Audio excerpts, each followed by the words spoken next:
Le bull run est-il terminé? Pas d'altcoin season, je deviens maximaliste Bitcoin. Bref, tu l'as compris, ces derniers jours, l'ambiance sur le marché des cryptos est plombée. Beaucoup d'investisseurs sont découragés, certains abandonnent et franchement, ça se comprend. On vient de vivre l'une des plus grosses liquidations de l'histoire des cryptos, entre 8 et 10 milliards de dollars partis en fumée, ce qui a provoqué une chute brutale des cours. Pour vous donner une idée, cette capitulation est encore plus violente que le crash de Luna, la crise du Covid ou l'effondrement de FTX. Et pour avoir traversé ces trois événements, je peux vous dire que cette fois, c'est bien pire. Parce qu'elle survient au moment où tout le monde espérait un vrai bull run. Et résultat, on a une vague de panique et de lassitude qui s'installe. Et je sais que beaucoup d'entre vous sont dégoûtés du marché des cryptos. Le marché des cryptos est vicieux, et il vient encore de le prouver. Beaucoup sont trop dégoûtés de ce qui est en train de se passer. Mais une chose est sûre, Bitcoin lui reste solide. Sa dominance continue d'augmenter, preuve une fois de plus qu'il reste la valeur refuge du marché. A l'inverse, les altcoins montrent leur faiblesse. Les liquidités s'en vont, ce qui entraîne une chute encore plus violente. Sans parler des liquidations massives sur les marchés à effet de levier, qui ont amplifié la dégringolade. Ethereum, par exemple, est descendu jusqu'à 2100 $ avant de remonter autour des 2800 $. Bitcoin, lui, a flirté avec les 91 000 $ en moins de 24 heures avant d'atteindre les 100K. Alors pourquoi il y a autant de pessimisme sur le marché? Il faut savoir que certains altcoins ont atteint des niveaux historiquement bas, parfois même sous ceux du bear market. Si vous avez hold des cryptos depuis cette période, vous êtes probablement négatif. Ce que je regrette de la période du bear market, c'est qu'il y avait plus d'énergie et de mouvement à l'époque qu'aujourd'hui. Beaucoup pensaient que l'entrée des institutions dans l'écosystème crypto était une bonne chose. Personnellement, j'ai toujours été sceptique. Ce cycle est différent des précédents. Avec les institutions en jeu, les mouvements sont plus massifs et stratégiques. Et on parle même de manipulation des marchés. Et puis, il y a l'actualité qui n'aide pas. Récemment, Trump a annoncé de nouvelles taxes douanières qui ont semé la panique. En réalité, c'est cette news qui a fait chuter les cours des marchés. Pas seulement des cryptos, mais aussi celles des marchés financiers traditionnels. Il veut taxer lourdement le Canada, le Mexique et la Chine. On sait qu'une guerre commerciale n'a jamais fait du bien aux marchés financiers, car ça cause des tensions, de l'inflation, des hausses de prix, etc.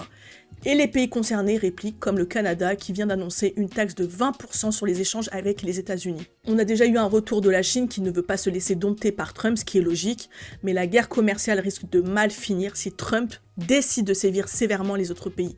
Alors oui, techniquement, tout ça n'a pas d'impact direct sur Bitcoin ou les cryptos.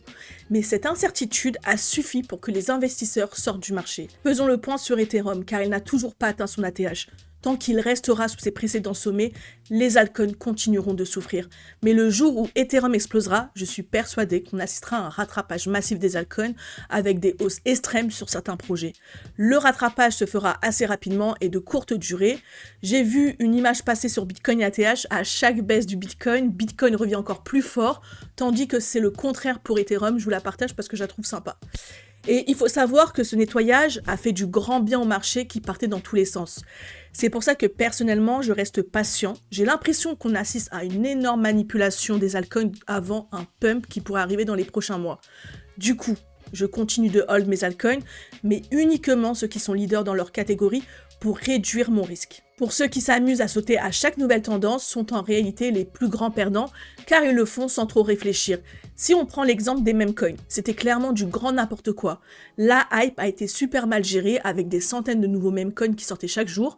La plupart des gens étaient juste en mode course au jackpot en espérant tomber sur celui qui allait les rendre riches. Mais au final, ces mêmes personnes ont surtout perdu de l'argent et c'était prévisible. Et on l'a encore vu récemment avec le meme coin de Trump ou celui de sa femme. Pour moi, ces projets ont complètement décrédibilisé le marché. C'était évident que ça allait uniquement profiter aux initiés pendant que le grand public, lui, se faisait piéger. Et je parle même pas des agents IA, pareil, la majorité des projets étaient des opportunités éphémères, et ceux qui cherchaient la pépite agent IA ont surtout vu leur portefeuille fondre. Je me suis éloignée de cette énième tendance qui n'avait pas de sens à mes yeux pour me focaliser sur des choses plus solides. Alors pour ceux qui veulent quitter ce marché après cette capitulation, je ne suis pas conseillère financière, je préfère le rappeler, mais en général, après une chute aussi brutale, il y a toujours un rebond. Vendre dans la panique, ce n'est sûrement pas la meilleure option. Ce marché n'est pas fait pour tout le monde, c'est clair, mais ceux qui tiennent le coup seront probablement les grands gagnants. Avec ce grand nettoyage, je pense que la plupart des gens ont été dégoûtés des tendances éphémères, sans but, et vont revenir à des projets solides avec une vraie utilité et une adoption réelle. Certains disent que l'altcoin season c'est fini, qu'elle ne reviendra plus jamais. Perso, je n'y crois pas une seconde. Peut-être qu'elle ne sera pas aussi explosive que les cycles précédents, mais elle finira par arriver. Et ça, on le dit depuis le début, qu'à chaque nouveau cycle, l'impulsion des hausses sera de moins en moins élevée. Le marché évolue et il faut s'adapter. On traverse une phase difficile, mais il y a toujours des opportunités. Il suffit d'être stratégique et de bien choisir ses positions. Les low cap restent risqués tant qu'on est dans cette phase de dominance Bitcoin, car elles dépendent des flux de liquidités venant des mid cap et de Bitcoin bien sûr. Ce qu'on peut faire en cette période d'incertitude, c'est avant tout de rester fidèle à ses convictions. Si vous avez investi dans des projets en lesquels vous croyez vraiment, il n'y a aucune raison de paniquer.